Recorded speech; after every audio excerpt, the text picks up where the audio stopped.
થી બનેલી આપણી આ ચાદર, પંચભૂત અને 3 ગુણ, આ 8 અપરા પ્રકૃતિ છે અને એની આપણને મળેલી આ ચાદર છે બહુ ઝીણી છે. આ કેવી રીતે તૈયાર થાય છે એ તો જુઓ. હવે આ ચાદર સાઈને સિયન કો 9 માસ લાગે મૂર્ખે મેલી કીધી. સાઈને સિયન કો 9 માસ લાગે મૂર્ખે મેલી કીની, ચાદરિયા જીની રેજીની.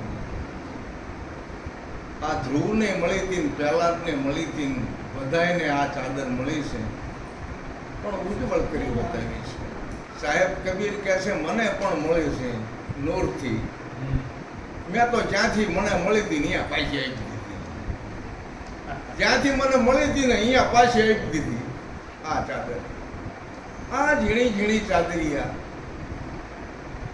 તો દામોદરના કુંડની અંદર નરસિંહ મહેતાની ચાદર રંગાણી. સુરે કરું સાંભળા વંદા મારી, રાખો પ્રીતુરે પૂરવની બંધાણી રહી. રતનભાઈનું વાલે રૂપ ધરીને પાયું મહેતાને પાણી. આ તો બહુ જબરદસ્ત વાત છે. કારણ કે સદગુરુના જ્ઞાન પ્યાલો પીવો અને પીવણ પછી રોમે રોમની અંદર ઉતરી અને આ ચાદરિયા રંગાય. પછી આને બીજો રંગ ન ચડવો જોઈએ. હે સત્સંગ રંગની અંદર ચાદર રંગાણી પછી આને બીજા રંગમાં રંગવાની આવે. બીજો રંગ સડે એવો જ નથી. અને બીજા રંગ, આ રંગ આગળ કાચા પડે. અને કાચા રંગ છે ને એ અમુક ટાઈમે બધા ઉતરી જાય. અને આ પાકો રંગ કોઈ દી ઉતરે એવો નથી. ખ્યાલ આપણે કરવાનો છે કે ખરેખર હવે આ સત્સંગ રંગની અંદર જે ચૂંદડી રંગાણી છે, મીરાબાઈએ કીધું કે રંગાવો રાણા ચૂંદડી મેં તો રંગી. પણ રાણાજીને ખબર ન પડી કે એવી ચા કાપડની દુકાને સાદર લેવા જાઓ ને એને રંગવાનું માની નહીં, ગમત ન પડી. ચૂંદડીનું ચટકો દાડા ચાર, રંગાવો રાણા ચૂંદડી. આ ચટકું છે એ 4 દિનું છે માટે રંગાવ્યું હોય આ ચૂંદડીને તો રંગાવી. ચૂંદડીનું ભેગું રે વાલેડાએ ઘડિયું, ઘડિયું 9 મહિને દિન રાત રંગાવો રાણા. આ ચૂંદડી ઓઢીને મારે બજારોમાં જવું છે પણ આમાં મળ્યા સંત રોહિદાસ, રંગાવો રાણા ચૂંદડી. આમ જો રોહિદાસ મહારાજ મળ્યા અને મારી ચૂંદડીને રંગ ચડાવી દીધા. આમાં મળ્યા ભક્ત પહેલા એમણે પણ ચૂંદડીઓ રંગાવી હતી. તો આવા સંતોનો સમાગમ થાય છે. એમ મળેલી ચાદર, મળેલું શરીર ભલે આપણું નાશવંત હોય પરંતુ આ શરીરને જ્ઞાન હોય, શરીરનું જ્ઞાન હોય, શરીરને જ્ઞાન હોય. નહીતર તો એક મૂર્ખને આપ્યો મણી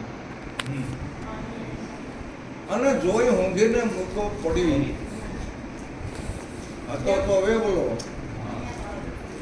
તોય છતાં વિવેકી કીધો પણ આપ્યો મણીને પથરો.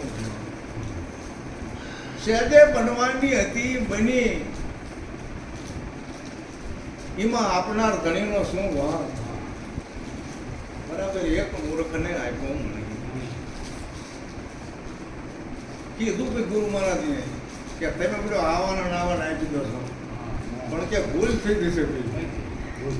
આવા શું કરવું કે મણી આપ્યો છતો મેં મણી પણ એને પથ્થરો ગીડ્યો, એમાં શું કે આપના વાત સાચી છે. આપણે સદગુરુ મહારાજની જે કોઈ નામના છે, જે કોઈ વચન છે એનું પાલન કરવામાં જરાય પણ કચાશ ન હોવી જોઈએ. નહીતર તો મૂર્ખામાં નામ જાય. વસ્તુ આપી છે મણીને પથ્થરો ગણે તો હાલે.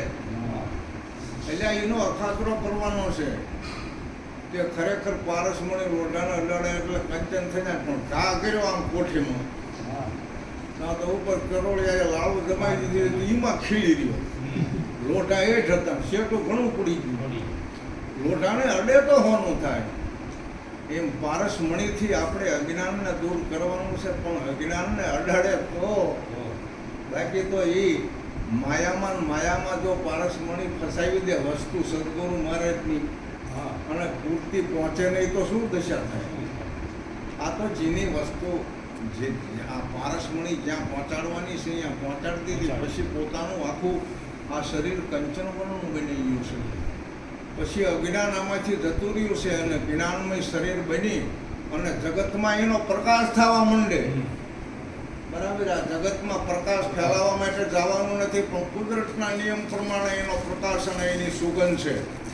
બરાબર, અંતર આપણા શરીરે સાચું હોય નવા લુગડા પહેરીને ના મેળામાં નીકળવી એટલે આપણે કહેવું ન પડે કે મેં અંતર સાચું છે.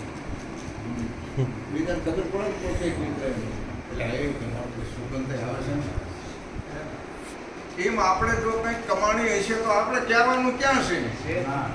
બરાબર, એનો પ્રકાશ થશે. ક્યાં થઈ ગયા છે તુલસીદાસ મહારાજ બાંદા જિલ્લાની અંદર રામપરા ગામ, બાંદા જિલ્લો આવ્યો યુપીમાં. તુલસીદાસ અહીંયા થઈ ગયા આખા ભારત દેશમાં તુલસીકૃત રામાયણ, તુલસીદાસની ચોપાઈ તમે રોજ અત્યારે સાંભળો 6:35 રામચરિત માનસ 10 મિનિટ માટે સાંભળવા મળે આપણને આકાશવાણી 6:35 વળી પાછા કલાકારોના મુખે 10 મિનિટ બધા કલાકારોને આપી છે અને લાખો રૂપિયાનું સરકારને ખર્ચ કર્યું છે કલાકારોને આપવા માટે. રામાયણ આવે છે, ચોપાઈનું ગાન, સંગીતમાં સતીશ ભાટિયા છે, જોરદાર મજા આવે એવી રામકથા છે. 10 મિનિટ જ આવે સવારે 6:35. મોબાઈલની અંદર તમે એ નંબર આપે એ કરો તમારા મોબાઈલમાં સાંભળે. હવે આ રામાયણના જે વક્તા તુલસીદાસ મહારાજ ઠેઠ બાંદા જિલ્લા અને આખા ભારતમાં નામનો तुलसी वही संसार में भात भात के लोग सबसे मिल मिल चाले नदी. આપણે બધાને હળી નાવનું બરાબર, પણ નદી અને નાવને સંજોગ, પણ નાવને નદી વિના હાલે નહીં. પણ નાવડું આપણું જરાય તાળાવાળું ન જોઈએ, બાકી પાણી નહીતર એને મલપા સ્પર્શ ન કરી શકે નાવડા. અને તાળો પડી જેવો નાવડાને હોય તો મારું બધું હવળે હવળે હવળે પાણી આવે અને પાણી આવે ને પછી પાણીનું ભરી જાય નાવડું અને ડૂબી જાય. એટલે તુલસીદાસે કીધું બધાને હારે હળી મળીને હાલવાનું છે, પણ નદી નાવ સંજો. ભલે એને નાવડાને પાણીમાં જ રહેવાનું છે, પણ અંદર પાણી ન આપવું જોઈએ. બહાર તો જરૂર છે, પાણી વિના નાવડું ક્યાં ધૂળમાં હાલે. નાવડું છે આપણે આ ભવસાગરમાં રહેવું પડશે જ નહીં, પણ આ ભવસાગરનું પાણી આપણા પૈનમાં ન ઉતરવું જોઈએ, કિનારામાં ઉતરવું જોઈએ. આ ભવસાગરનું પાણી તો ખારું છે, આમાં ખારું ઉતરે તો અજ્ઞાન આપણને વ્યાપે. એટલું ધ્યાન, એટલું લક્ષ્ય. બોલો સદગુરુ